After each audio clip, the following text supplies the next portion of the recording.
Fort Fisher was located on the Federal Point on the inlet to the Cape Fear River. It was the main defense for the last major seaport for the Confederate Army. In July of 1864, Colonel William Lamb took the command of the fort. He would be the last of the commanders until its fall in January of the next year. Colonel Lamb went to work fortifying the fort to his visions. The walls were well constructed with sand and dirt. These additions kept the walls from collapsing when hit by cannon. His work in construction proved helpful because during the first attack the fort suffered very little damage and casualties.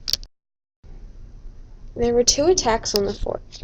The first was in December, from Christmas Eve to the 28th of December, 1864.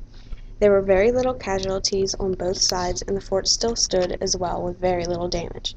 There was a naval attack and a beachfront attack. Once the attack had ended, a storm swept in and the Union Navy retreated. The infantry, who was deployed on the beach, was eventually rescued after the attack had ended. The Federal blockade reconvened in Virginia and led a second attack on the fort. The bombardment started at 7 a.m. on January 13, 1865. Vessels from both armies attacked one another. A Confederate line was positioned on the beach of Fort Fisher, and a massive amount of Federal troops poured onto the beach. Both Federal engagements take place for multiple days until the land forces for the Union take over the fort. Fort Fisher was then in Union hands, and this capture gave an open door to Wilmington.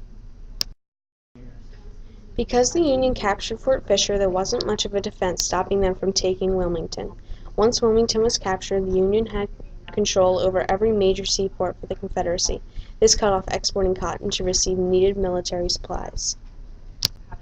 Because of this Union victory, the Confederate armies were weakened, and the event helped seal the fate for the Confederacy.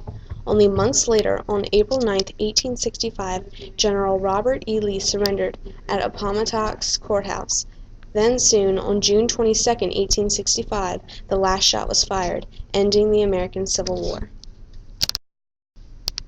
A memorial stone at Fort Fisher says, "In memory of those men of the Confederate States Army who for more than 3 years manned the guns of Fort Fisher under command of Colonel William Lamb, Major General W.H.C. Whiting, and Major James Riley." Another says, "During the war between the states, 1861 to 1865, Fort Fisher was the defense of the last open port of the Confederacy. Here, a combined naval and military assault by Federal forces was repulsed on December 24th and 25th, 1864.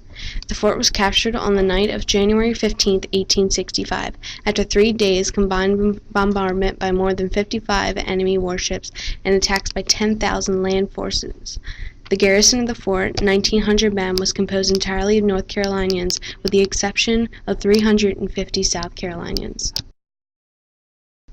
Fort Fisher, built by the Confederacy, its fall, January 15, 1865, closed Wilmington, last important southern port for the blockade running.